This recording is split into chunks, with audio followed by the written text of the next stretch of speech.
காற்றோடு வல்லூர் தான் போகுதே பாதை இல்லாமலே அழகாய் நிகழே அதுவாய் நீரின் ஆழத்தில் போகின்ற கல் போலவே ஓசையெல்லாம் துறந்தே காண்கின்ற காட்சிக்குள் நான் மூழ்கினேன்.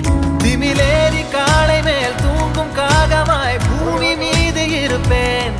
புவி போகும் போக்கில் கை கோர்த்து நானும் நடப்பேன்.